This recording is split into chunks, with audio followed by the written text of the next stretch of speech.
UGC net paper one में आज का टॉपिक है टेस्टिंग ऑफ हाइपोथेसिस। तो पहले हम देखेंगे हाइपोथेसिस क्या होती है और कैसे हम उसे टेस्ट करते हैं।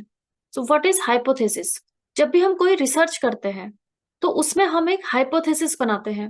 हाइपोथेसिस एक स्टेटमेंट है या फिर अजम्पशन है। अजम्पशन मीन्स हम खुद से एज्यूम करते हैं कि हमारी जो रिसर्च है उसका रिजल्ट क्या आएगा। हमारी एक एक्सपेक्टेशन होती है, तो उसे ही हम कहते हैं हाइपोथेसिस। जो हाइपोथेसिस हम बनाते हैं वो पॉपुलेशन पैरामीटर के बारे में होता है। पॉपुलेशन पैरामीटर क्या है? पॉपुलेशन पैरामीटर है क्वांटिटी जो रिप्रेजेंट करता है पॉपुलेशन के कैरेक्टरिस्टिक को। फॉर एग्जाम्पल, सपोज हम हाइट एस्टिमेट करना चाहते हैं इंडियन स्टेट्स का, कंपेयर करना चाहते हैं कि कौन से इंडियन स्टेट में कितनी हाइट है, उस स्टेट का जो न्यूट्रिशन है, जो फूड हैबिट है, जो लाइफ स्टाइल है, क्या वो हाइट को इम्पैक्ट करता है। तो सपोज हम पंजाब की पॉपुलेशन की हाइट देखना चाहते हैं, तो इसमें हमारा पॉपुलेशन क्या है? पूरा पंजाब। तो सपोज पंजाब की पॉपुलेशन है 1 करोड़, तो ये हमारा पूरा क्या है? This is the population. अब पॉपुलेशन पैरामीटर क्या है? इस पॉपुलेशन के कैरेक्टरिस्टिक्स, जैसे कि average height, average weight, literacy का लेवल, इनकम, एनीथिंग, जो भी इस पॉपुलेशन का कैरेक्टरिस्टिक है उसे हम कहते हैं पॉपुलेशन पैरामीटर। तो हमारी जो हाइपोथेसिस बनती है वो पॉपुलेशन पैरामीटर से रिलेटेड होती है, क्योंकि हमारा रिसर्च हम पॉपुलेशन पैरामीटर से ही करते हैं। फॉर एग्जाम्पल, हम देख सकते हैं कि एवरेज इनकम क्या है किसी भी स्टेट का, north Indian state, south Indian state, वो हमारा रिसर्च टॉपिक हो सकता है। हम एवरेज वेट देख सकते हैं, एवरेज हाइट देख सकते हैं। तो ये सब क्या है? इस पॉपुलेशन का कैरेक्टरिस्टिक है और इसे हम कहते हैं पॉपुलेशन पैरामीटर। तो हमारी जो हाइपोथेसिस है वो बनती है, वो एक अजम्पशन होता है अबाउट द पॉपुलेशन पैरामीटर। तो सपोज हमारा जो हाइपोथेसिस है, हम पंजाब की जो मेल पॉपुलेशन है उनकी हाइट एस्टिमेट करना चाहते हैं, और हम ये एज्यूम करते हैं कि पंजाब की जो मेल पॉपुलेशन है उनकी एवरेज हाइट है 180 सेंटीमीटर। तो हमारा हाइपोथेसिस बन जाता है H not mu equal to 180 centimetre. Mu क्या है यहाँ पे? This is average, average height. तो जो हमारी हाइपोथेसिस है वो दो टाइप की होती है। एक तो नल हाइपोथेसिस, इसे हम कहते हैं एच नॉट। दूसरी है ऑल्टरनेटिव हाइपोथेसिस H1। नल हाइपोथेसिस क्या है? नल हाइपोथेसिस वो है जिसे हम टेस्ट करना चाहते हैं। जैसे कि हमने यहाँ पे जो अज्यूम किया था कि एवरेज हाइट मेल पॉपुलेशन की है 180 सेंटीमीटर, तो ये है हमारा नल हाइपोथेसिस, क्योंकि हम इसे टेस्ट करना चाहते हैं। हमने ये अज्यूम कर लिया कि 180 सेंटीमीटर पॉपुलेशन की एवरेज हाइट है, लेकिन ये सही एजम्पशन है या गलत है ये हमें कैसे पता चलेगा? हम अपने इस हाइपोथेसिस को फिर टेस्ट करेंगे इस डेटा के बेसिस पे। इसमें से हम सैंपल लेंगे।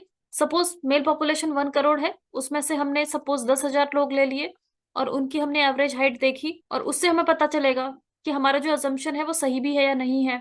तो जो हम टेस्ट करना चाहते हैं उस हाइपोथेसिस को हम कहते हैं नल हाइपोथेसिस। दूसरा अगर हम एग्जाम्पल देखें, फॉर एग्जाम्पल अगर हमें देखना है किसी क्लास में, सपोज क्लास 10th में बच्चों का एवरेज वेट कितना है, तो हम एज्यूम करते हैं कि बच्चों का एवरेज वेट है 50 किलोग्राम। तो हमारी नल हाइपोथेसिस, जिसे हम रिप्रेजेंट करते हैं एच नॉट से, तो ये हो जाएगा H not mu equal to 50 kilogram.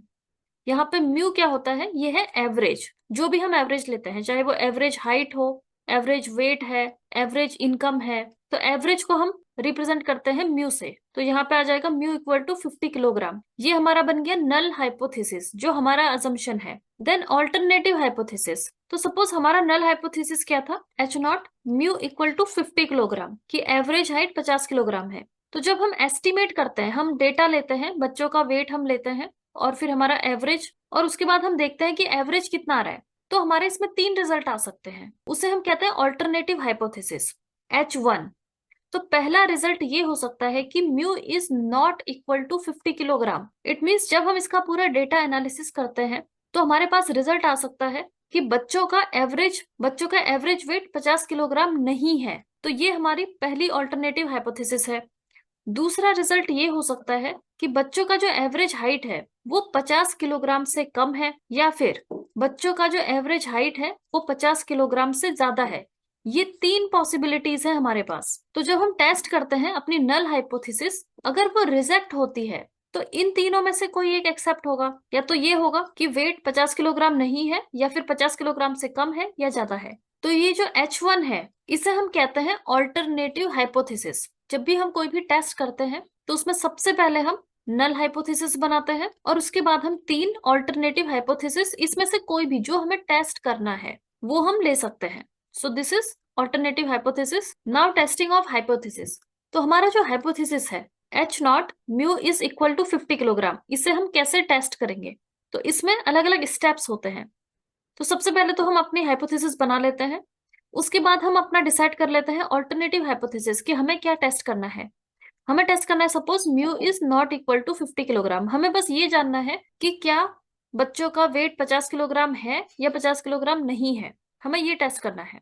तो हमारे जितने भी स्टूडेंट हैं, सपोज क्लास में 1000 स्टूडेंट्स हैं, तो इसमें से हम सैंपल ले लेंगे, हम रैंडमली सैंपल ले लेंगे, किसी भी स्टूडेंट को हम ले सकते हैं। लगभग 100 स्टूडेंट हमने ले लिए, उन 100 स्टूडेंट्स का हम एवरेज वेट एस्टिमेट कर लेते हैं। उसके बाद हम उसमें टेस्ट अप्लाई करते हैं, टेस्ट स्टैटिस्टिक्स। उसमें हम एक स्टैट अप्लाई करेंगे। अलग अलग टाइप के स्टैटिस्टिक्स होते हैं, Z test, T test, chi square test, F test, ANOVA. जो भी हमारा सैंपल होगा, जिस भी टाइप का हमारा डेटा होगा, उसी अकॉर्डिंग हम यहाँ पे अलग अलग टेस्ट अप्लाई कर सकते हैं। तो जब हम स्टैटिस्टिक्स अप्लाई करते हैं तो हमें पता चलता है कि ये जो हमारा नल हाइपोथेसिस है ये सही है या फिर गलत है। अगर ये गलत होता है इन केस, तो जो हमारा ऑल्टरनेटिव हाइपोथेसिस है वो एक्सेप्ट हो जाएगा। तो इस तरीके से हम करते हैं, अपने हाइपोथेसिस को हम टेस्ट करते हैं, which is called testing of hypothesis.